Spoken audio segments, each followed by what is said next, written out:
Good morning and welcome to Daybreak Live on Dominion Television, Ibadan. I am Anoluapo Ido. Political rivalries often produce some of the stronger headlines, and this morning is no exception. Our Daybreak Gist focuses on remarks attributed to former Ekiti State Governor Ayo Fayose, who says he and his allies will teach Governor Seyi Makinde political lessons, and that's in court. The statement has sparked fresh conversations about political influence, party dynamics, and the growing calculations ahead of the future elections.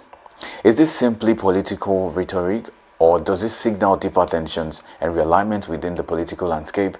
And what do such exchanges tell us about the nature of competition in Nigeria today? And that is our focus this morning. And I'm Oluwayemi Adelako, and coming up shortly after that, we take you through the newspaper headlines from politics and governance to economic development and national affairs. Today's front pages offer a snapshot of the stories shaping public debate across the country. We'll examine the major headlines and the issues behind them. Then our big story will turn to a case that sits at the intersection of law, politics, and public opinion. And our discussion is titled The Showore Case. Where do law, politics, and public perception meet? In many high-profile cases, legal proceedings often extend beyond the courtroom into the court of public opinion. Questions of justice, political interpretation, constitutional rights, and institutional responsibility frequently become part of the wider conversation. And as the case continues to attract attention, how should Nigerians distinguish between legal processes and political narratives? Where does the law end and public perception begin? And what impact do such cases have on confidence in democratic institutions? Joining us for that conversation is Comrade Oluwakemi Adebola Aremu, KT, a lecturer at the University of Ibadan and human rights activist this morning.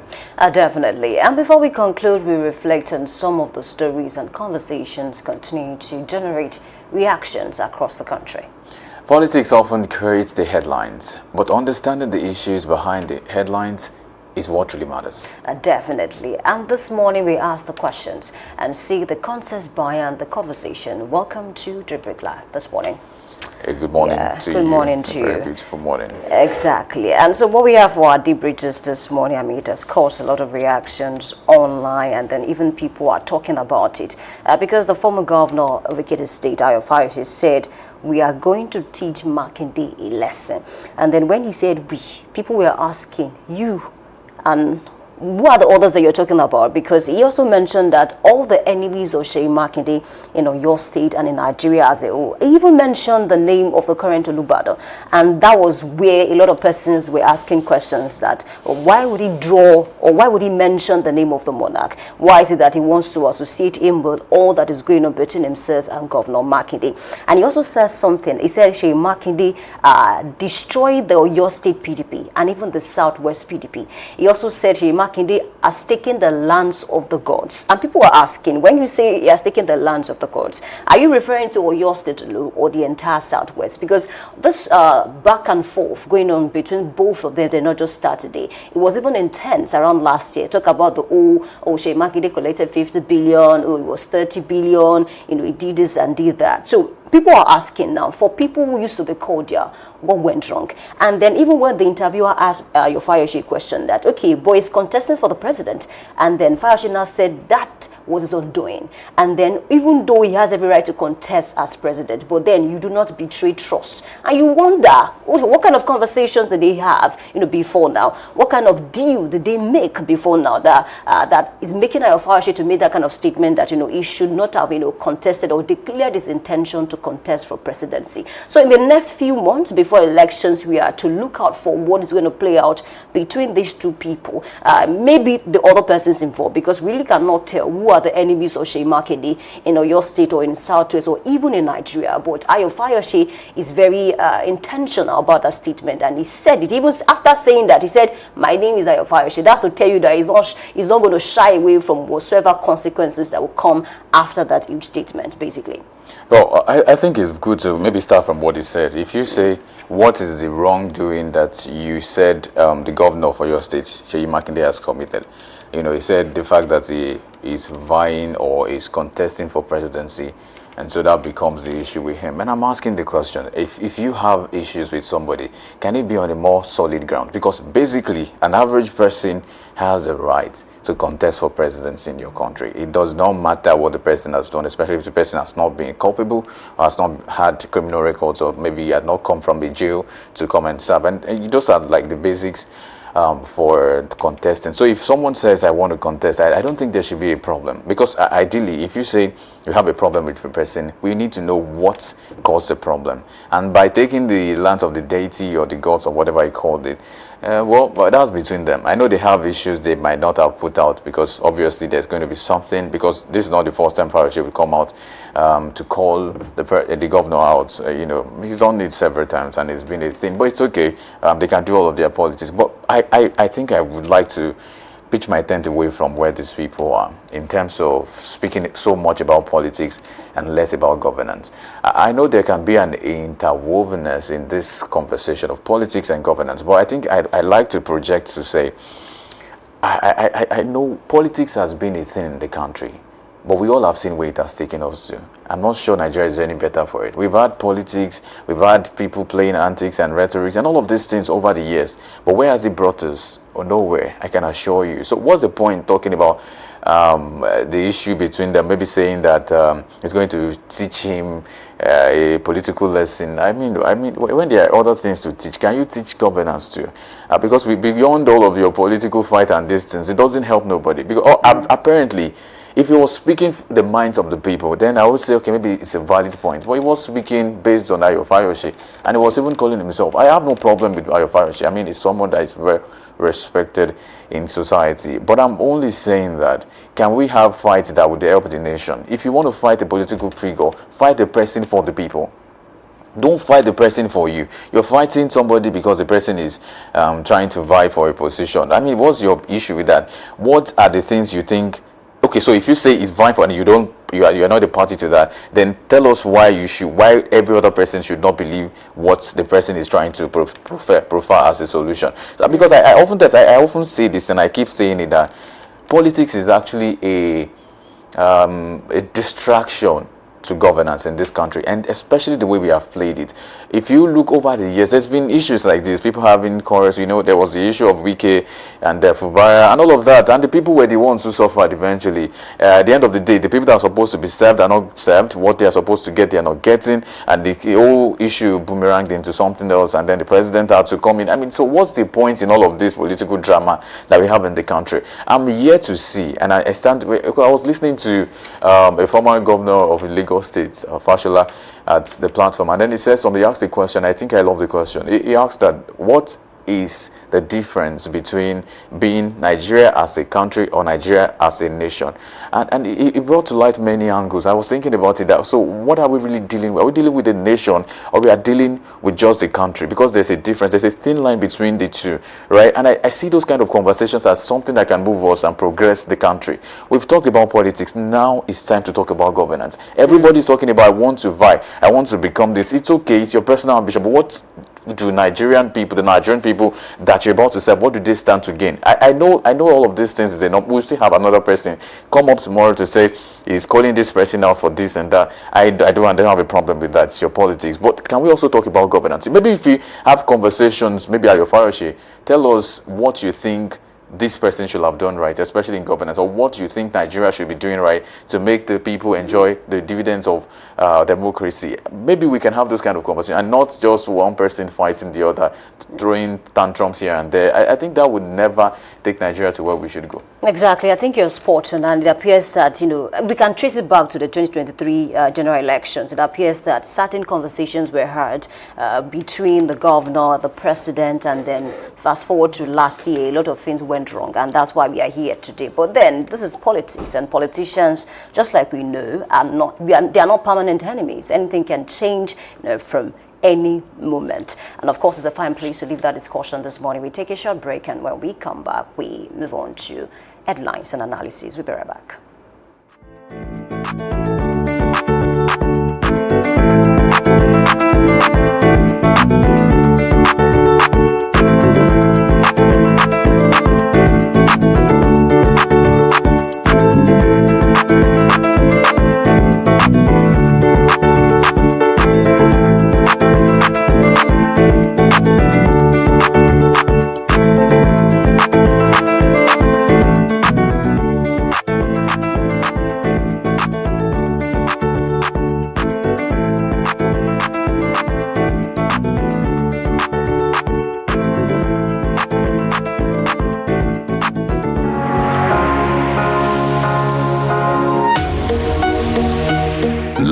Live from the heart of the action. Welcome to the nerve center of Next Level Broadcasting.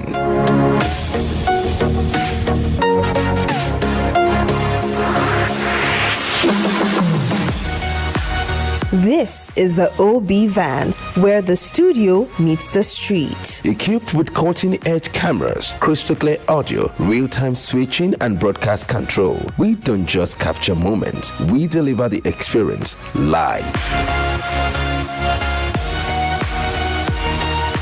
Anywhere, anytime, from stadiums to red carpets, breaking news to buzzing festivals, weddings, birthdays, and all sorts of ceremonies. We bring the world to your screen in real time. It's not just a van, it's a complete mobile production house, a command center, a broadcast beat.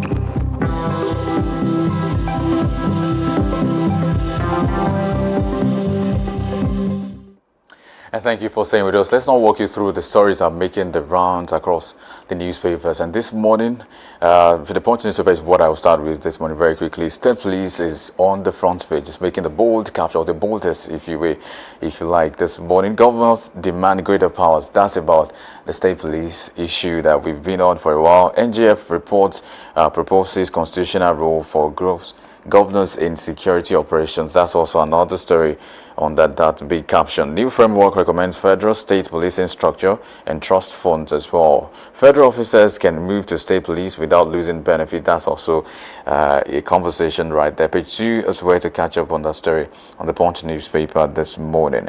Okowa seeks passport release amid EFCC probe. That's about his medical trip as well, also on page 6 of the Punch newspaper. Meanwhile, on the business side of things, the front corner, the top right left-hand corner of the Punch newspaper, Nigeria's $5 billion swap deal triggers Fitch warning. That's also a story that you might want to look out for this morning. But away from the shores of Africa, Bonham emerges frontrunner for UK Prime Minister as Starmer resigns. Yes, we brought that story yesterday on the platform, and still to come. We'll keep our fingers crossed on many others. Plateau tragedy, death toll hits 20, clinic attacked.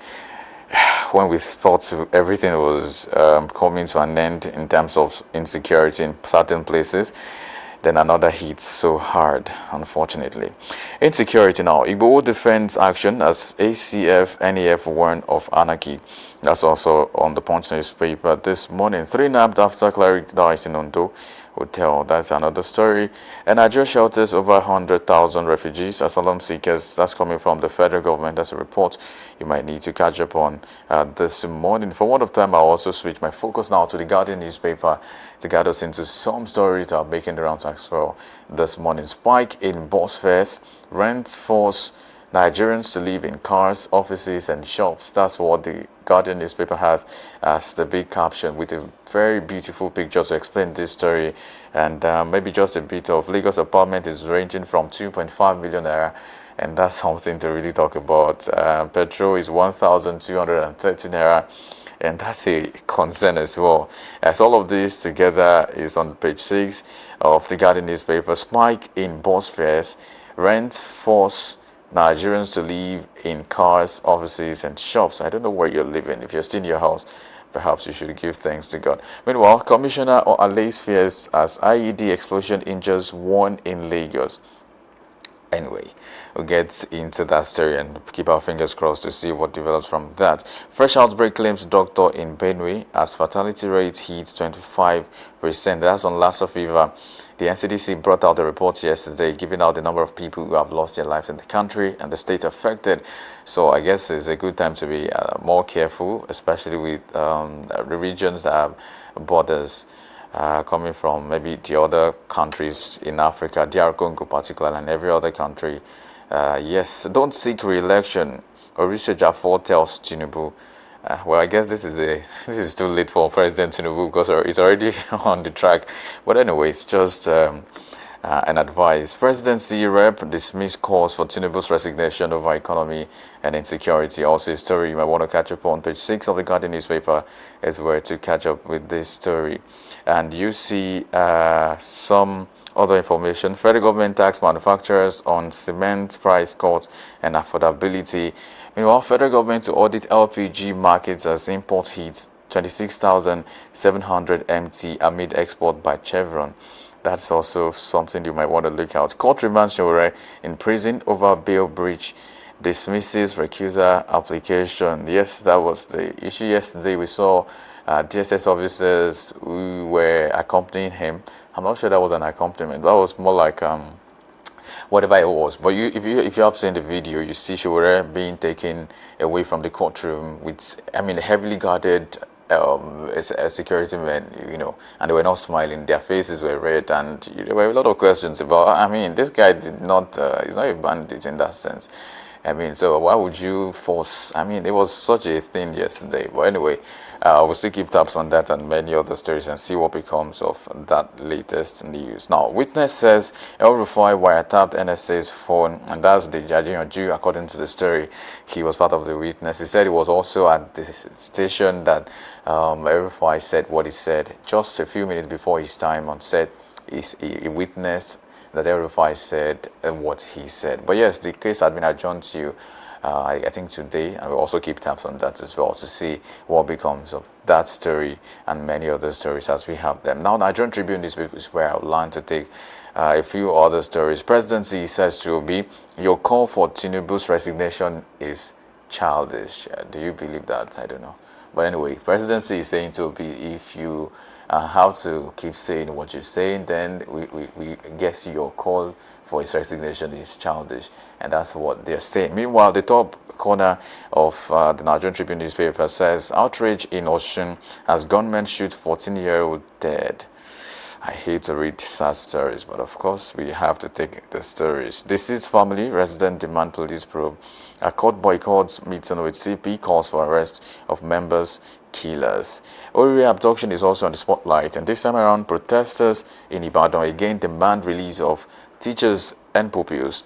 Catholic bishops lament their continued detention, also something to look out for. Lassa fever death toll rises to 210. That's coming from the NCDC.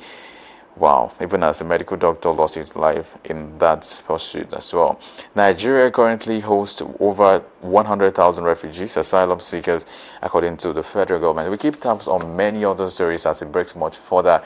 Yes, and this is where we shelve this edition of the program, the newspaper headlines and analysis, and we move on to the big story shortly, but that will be after this break. Stay with us.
Need a professional space to bring your vision to life? Dominion Television Studios offers state-of-the-art facilities perfect for your next broadcast, commercial, corporate video, or live event.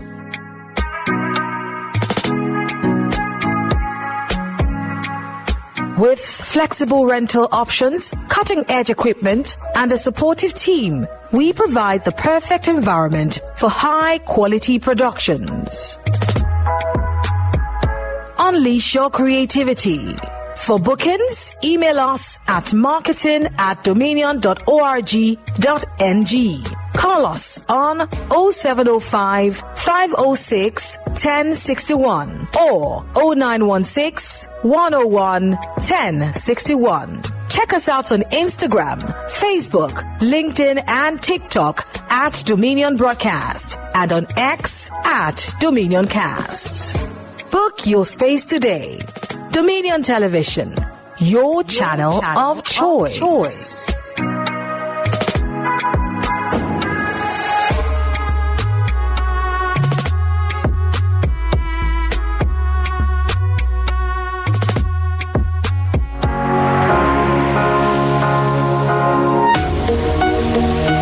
Live from the heart of the action. Welcome to the nerve center of Next Level Broadcasting.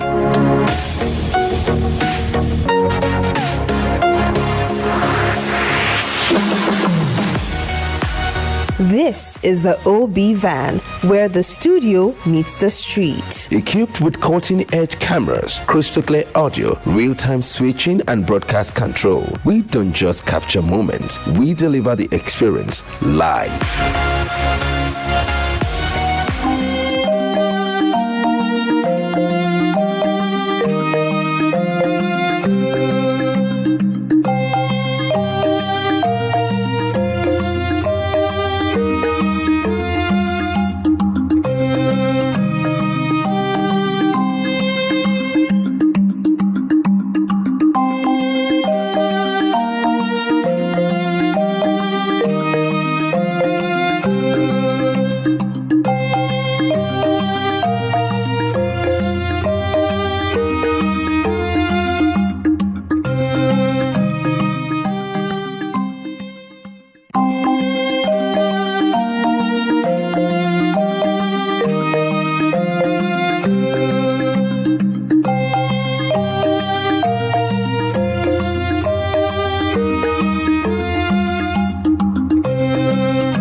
Justice is not only about the law, it is also about our society sees its application, and it's the big story. Amuluwaime Adelakun. And this morning we are talking about the remand of activist and former presidential candidate Omoyele Sowore at the Kuje Correctional Center. And of course, it has sparked conversations about the intersection of law, politics, public perception, and the Federal High Court ordered his remand pending the hearing of an application challenging the revocation of his bail in a cybercrime-related case. So where exactly do law, politics, and public perception meet in the Sowore case? And join us to unpack this is our guest this morning, Comrade Oluwakemi Ademolaremu Keti, lecturer at the University of Ibadan, and human rights activist. It's like she's the best person to help us trash this issue this morning. I welcome you. Thank you, and good morning, listeners. Nigeria is really a nation to watch, a nation to really ask a question. When the American president said Nigeria was a nation of concern, I said, yes, it's a nation of concern because I'm really concerned too. Now, considering the judicial system, has there ever been justice in this nation? Yes, because you see them handle, back to back today now. There's a Gumi saying that don't call bandits terrorists. And there's another news where bandits have gone to slaughter farmers. And then you now see a Sowore, being bamboozled because he didn't come to court for one day at the instance of his lawyer advising him. And you now see our DSS in trench coats, and you're wondering, what is all this? What's the, this is how we deal with people that are not on our side. I think it's not too good for the nation. Justice should be done and should be seen, done, and on time. There's timeliness to justice. Now, a situation where you said, okay, somebody tweeted, put something on his X handle, referring to the president as a criminal. That's defamation, not so. And then you need to check what is the criminality in the activities. That should take some level of investigation. And then you begin to discuss this in the court of law. But I don't think that is the same thing as killing people, as harassing people on the road. So what is it? So if it's a fair case, let's hear it in court and let everybody be present to see it. But a situation where somebody is trying to impress Mr. President, you see, leaders need to speak out. For example, when in this nation, when the president was talking about Dr.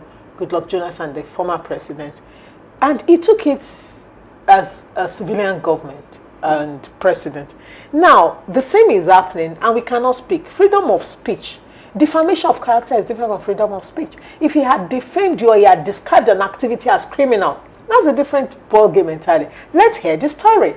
You know, the essence of democracy is that you're in a system where people that are capable of arguments, positioning, prepositioning are present. And that is why I keep saying, is democracy the best thing for Nigeria?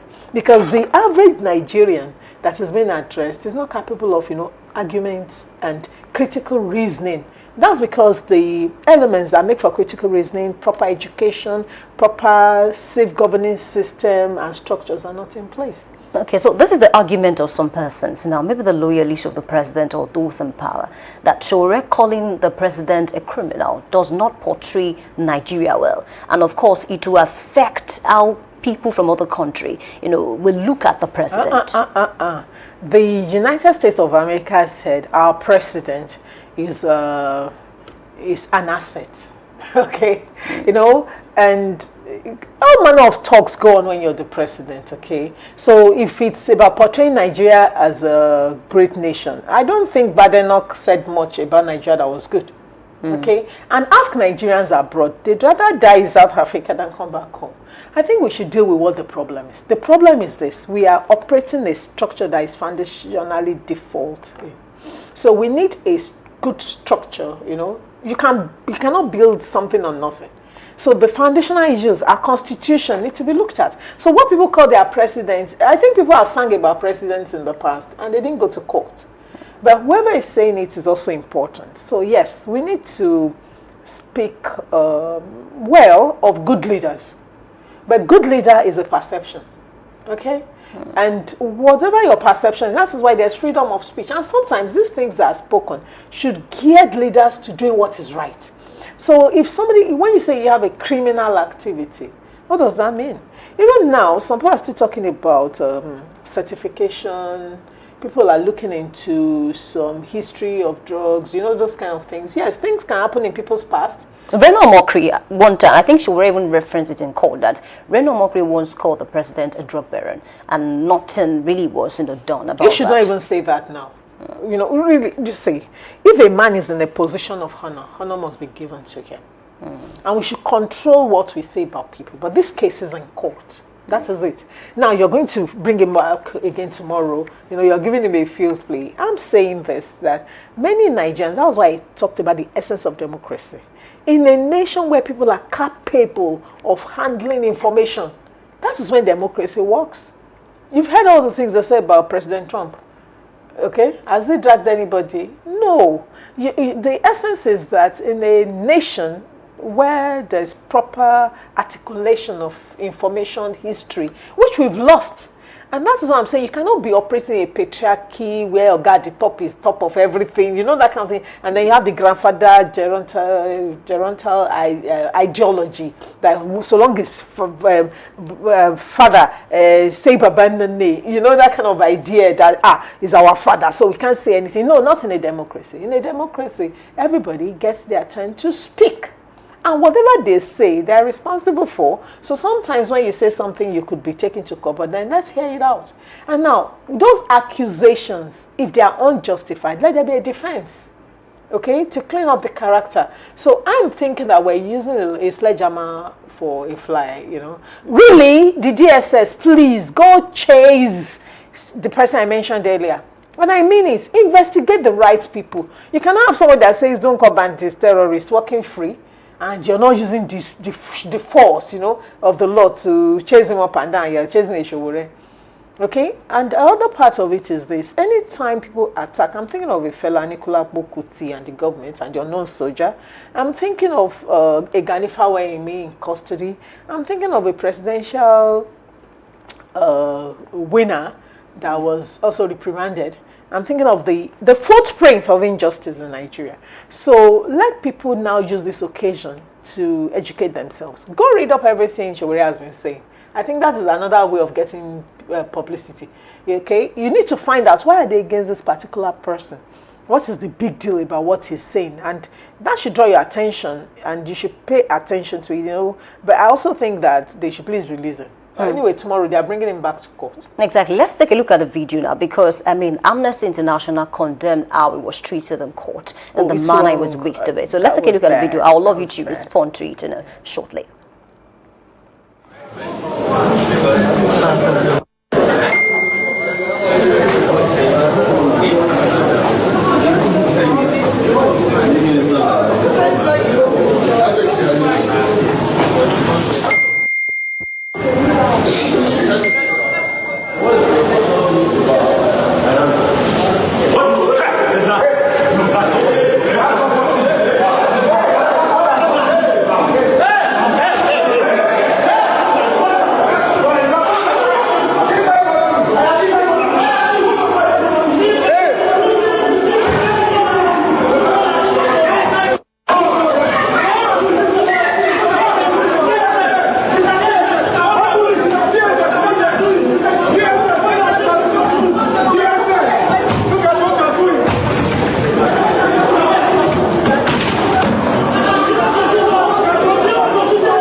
Coming back from that video, because when I listened to Showore, he said he was prepared for all of this, that he even went to the court with his prison bag. Maybe he knew that they were going to do that to him, but looking at how he was treated, what's your position?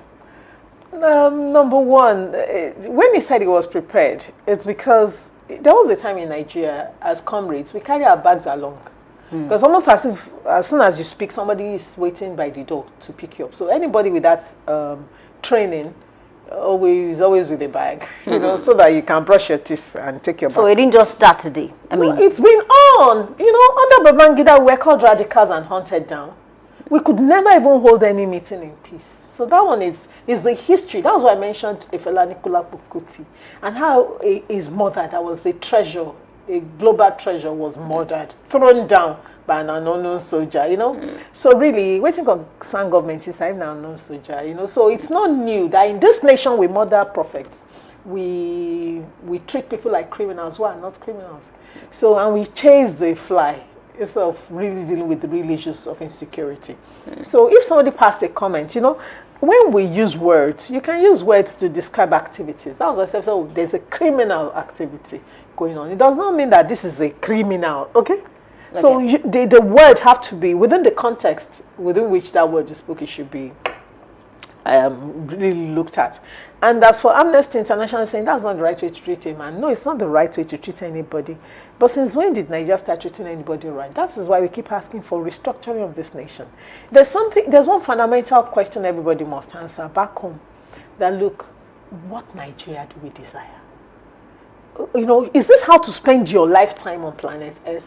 Is life this difficult? You know, we have not used our structures to protect our people. And injustice to one is injustice to all.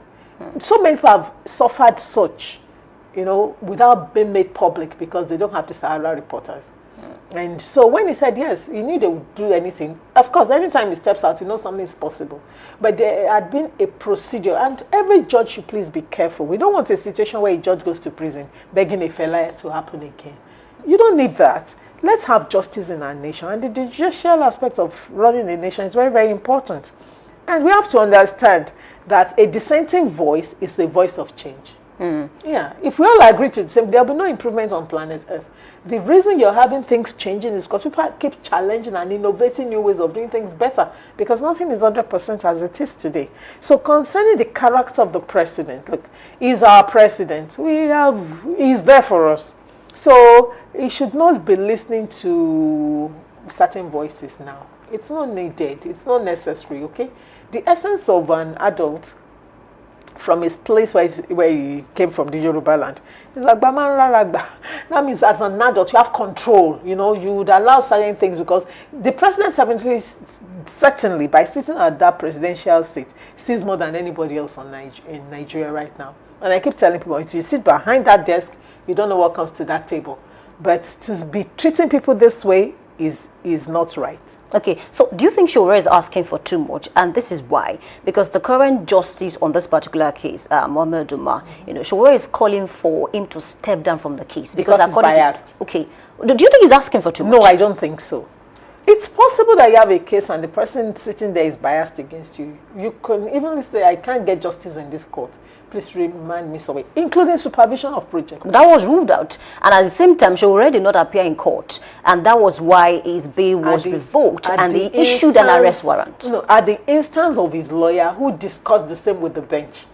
So that's why all these things should be tackled by the court process. If I don't trust you to be a fair judge in my affair, you shouldn't judge me.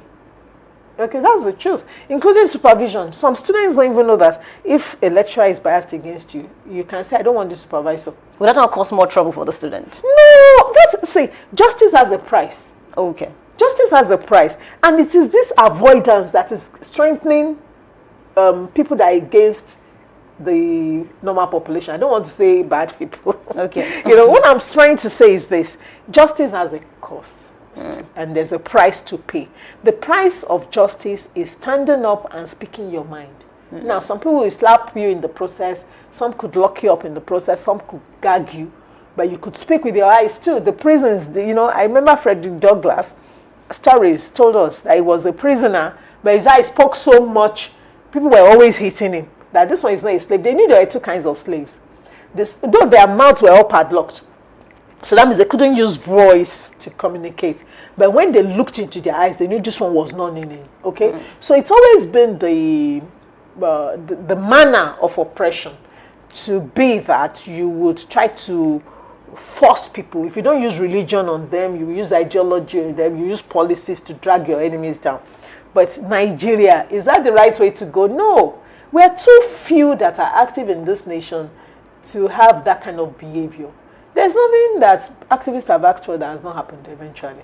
And should it be so, the activist is speaking for the people. And that's what I'm saying. Please go check out what he's saying.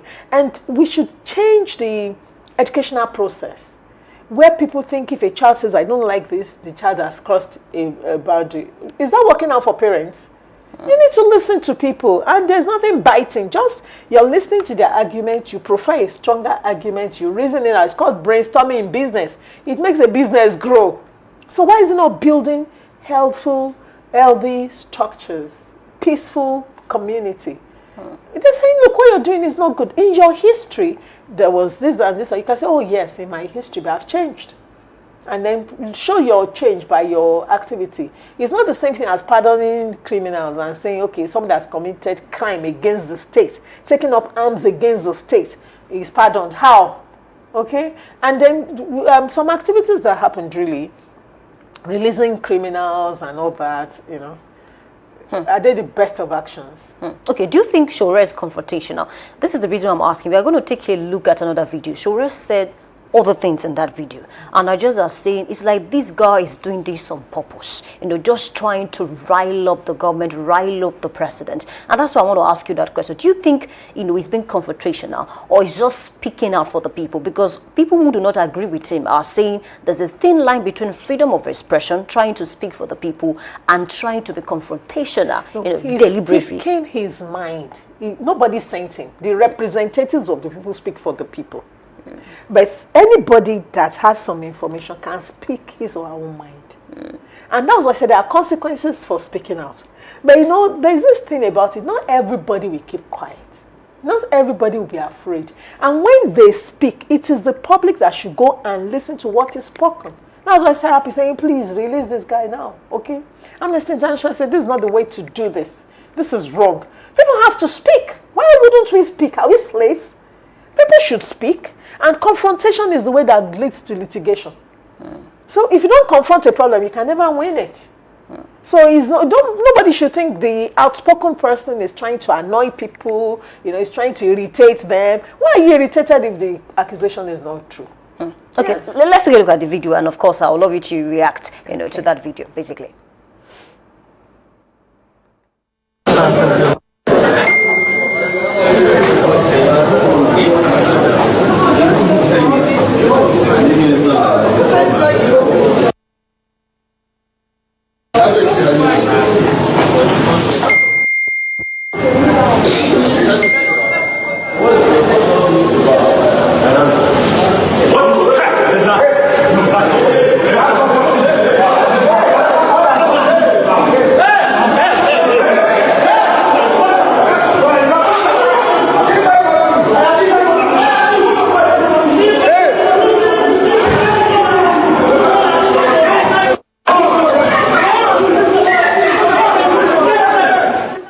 Okay, apologies, we couldn't take a look at the second video, but Showore was talking about the 2027 elections, and then he made reference to the Ekiti state election that we just concluded, and he said it appears that this administration just is looking for ways to just win the election, basically, and he said some strong, things that people are asking, this guy, where he's headed, is like he wants to do certain things, deliberately, basically. Even when you're a child in a home and your father wants to eat 6 pieces of meat, and you say, why is he getting 6? Then you've spoken out of turn, meaning that you should watch the body language of adults or the people in power before you speak. That can be cowardice.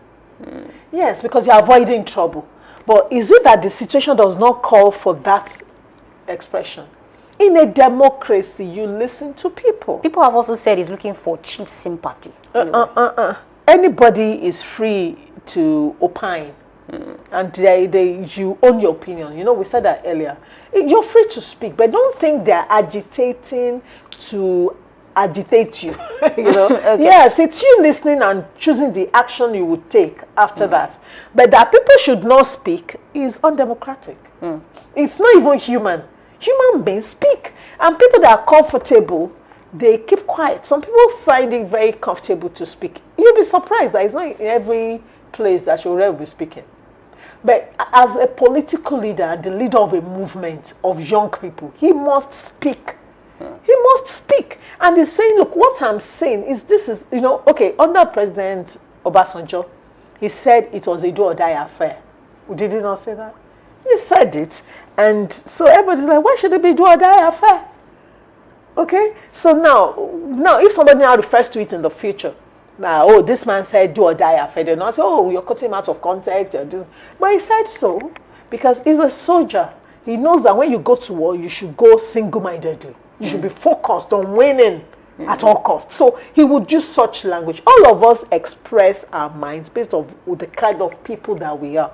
So you cannot say, so when you now have your day in court, they will now set it in context. And then there are implications for whatever is spoken. So it could be, okay, you're trying to instigate the people. No, that's not my intention. I only spoke because of, that's why it is a place where you argue out whatever you're saying. He did not go out there to ring a bell in the market and say, follow me, we are going. No. But he's a man of influence, yes. So saying that, no, this shows desperation to win. Is that wrong? Are we not saying that people, politicians in Nigeria are very desperate?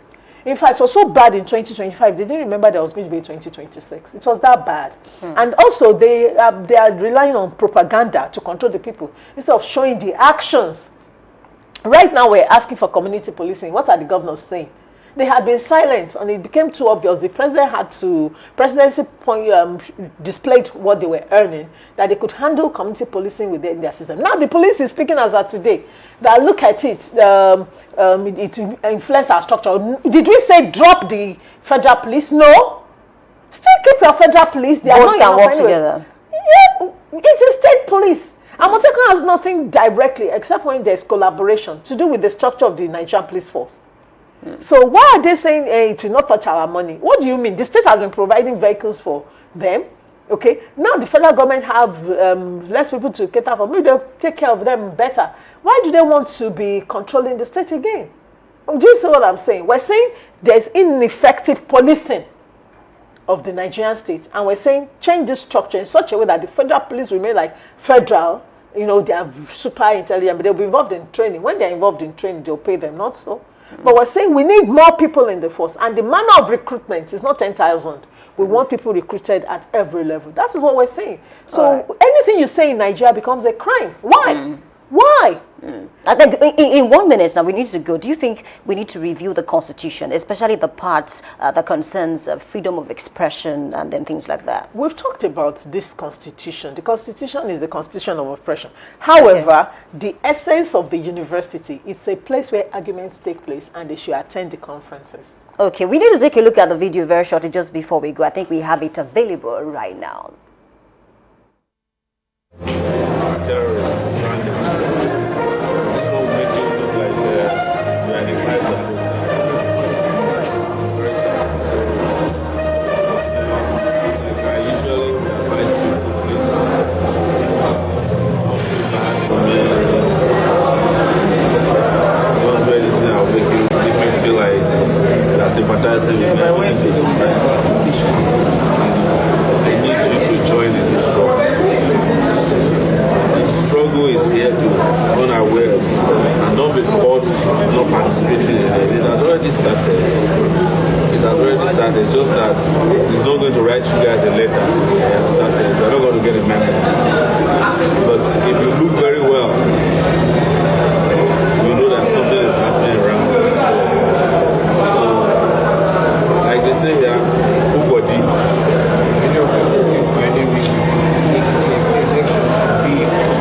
Waiting for any reason, waiting for 2027, you saw what happened in Ekiti. And I've said this before, that what Tinubu is planning to do in 2027 is to rig the election without anybody feeling like you rigged the election. And that's what they perfected in Ekiti. A lot of people are still days. Some people are saying, no, it's not rigging, they bought voters. As if buying voters is not rigging. It's the same thing. And the state has been captured. Everywhere you can get a little support has been taken over by them. All these judges, is the reason why they are giving them houses, cars, they are giving them... Comrade, just in 1 minute, please react to that because we need to go. Yes. Okay. It's very easy, you know. Nigerians love naming people. Please, is the system, is the structure. Let's all understand that the essence of growth is arguments. Yes, you bring up your opinion, I bring up my opinion, we have a robust discussion, then we choose the path to go. Do you like the Nigeria you're seeing today? That's the question. Okay, I like that you're handing it, right. A big thanks to you, Comrade Ademola Aremuluakemi KT, lecturer at the University of Ibadan, of course, human rights activist. Thank you for joining us today. Thank you for having me. And of course, to the viewers, thank you for joining us. We take a short break, and when we come back, we say our BYE on the show. We'll be right back.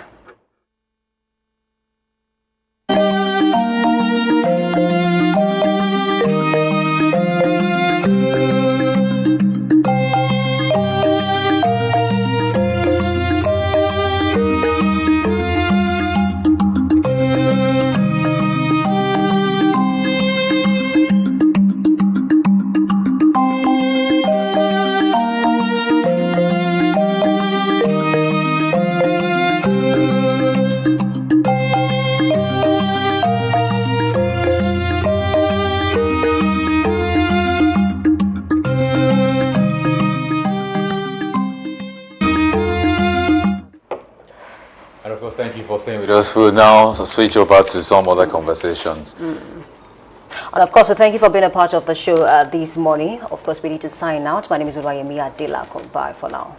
And my name is Andolo Akpoido. Like he said, full body, Nigeria must be great again. And bye for now.